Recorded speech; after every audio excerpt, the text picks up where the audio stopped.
Hi folks, I'm Bob Schrupp, physical therapist. Brad Heineck, physical therapist. We are the most famous physical therapists on the internet. In our opinion, of course, Bob. I know, I'll get it, don't worry, Bob. Today we're going to talk about shoulder pain from impingement, question mark. We have two tests proven by science that can tell you whether or not your shoulder pain is coming from an impingement. Well, we'll talk about it. That's not exactly true. Well, but that's what I thought we just talked about. Well, Bob, we'll get into it. All right, this is Brad's show here today, so he'll explain it better. If you are new to our channel, please take a second to subscribe to us. We provide videos on how to stay healthy, fit, pain-free, and we upload every day. Also, go over to the Facebook. Come on, let's go. Come on. And you want to find us on under Bob and Brad, because if you, by the way, got a couple things going on here. Yeah. One, we're going to give you positive vibes if you like us. But also, we got some giveaways coming up here. We're going to do a giveaway a week, and they're big ones, too. Big? Yep. Wow. You're going to have to find out what they are. Like eventually. An elephant. Yep. Okay. Our memory. So, Bob, let's get on with this. All right. So this, that's why I wore my shirt and tie today. I was feeling, classy? No. I've been doing some research. Oh, I see. It's scientific.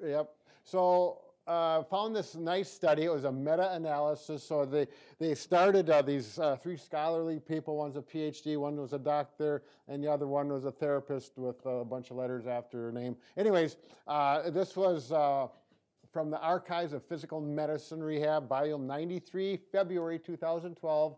So, it's not real old, but it's not... it's well within a range. That's our journal, basically. Sure. The Archives of Physical Medicine. Right, so for physical therapy. Well respected. They started out with 1,300 studies on the shoulder, and I don't know how they do this, but they narrowed it down to 16 studies that were most relevant to what they wanted to find out here, and it's subacromial impingement syndrome. So impingement right under the acromion, very common. It's probably the most common. You want to bring the skeleton out and show us? Well, we could do that, Bob. We're really well prepared today. Yep, okay. So here we got Gumby here, and right here is the acromion, and the red piece of tape, can you get in on that, Liz?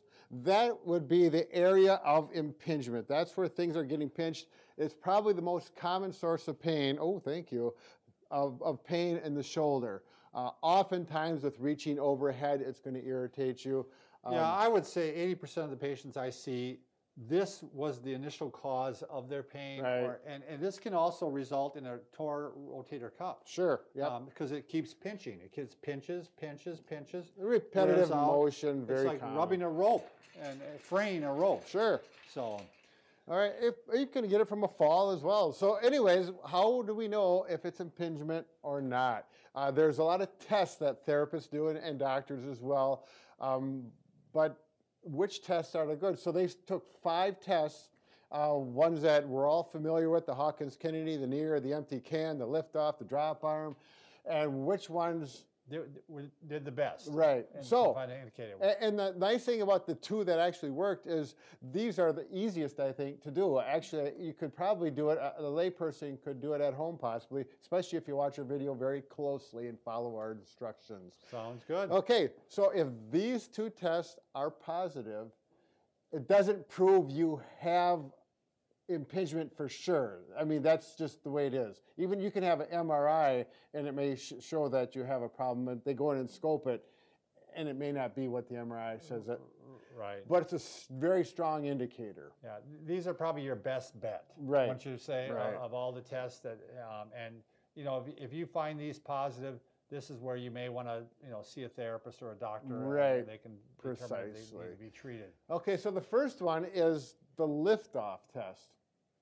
And the way all therapists kind of do their tests, maybe not all, but there's different variations. Yeah. So according to this study, why don't you just sit up nice and tall, put your arms down there, Bob.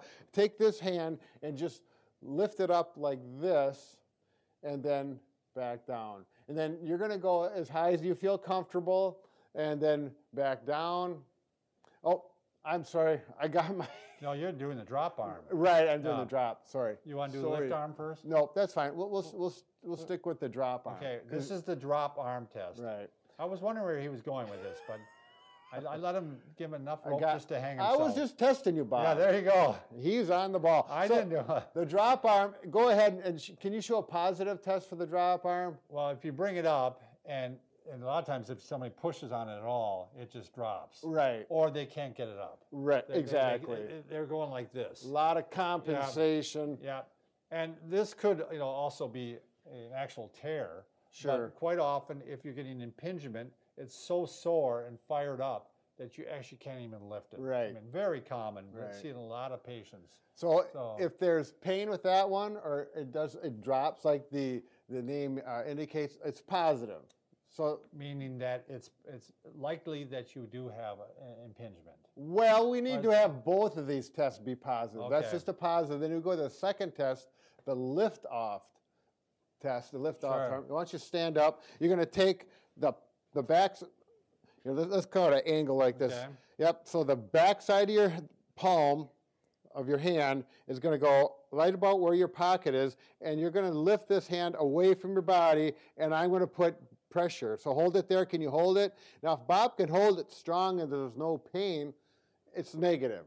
But if Bob can't hold it or it becomes very painful in the shoulder, or if you can't even lift it off your body, right, that's a sign that you may have an impingement too. Right. So if both of these tests, if you do this one and this one, there's a better likelihood you have impingement. Right, strong indicator that you have an impingement. And depending how positive they are, if you can hardly lift it or you can't get your hand here, it's possible you may be looking at a tear. Right.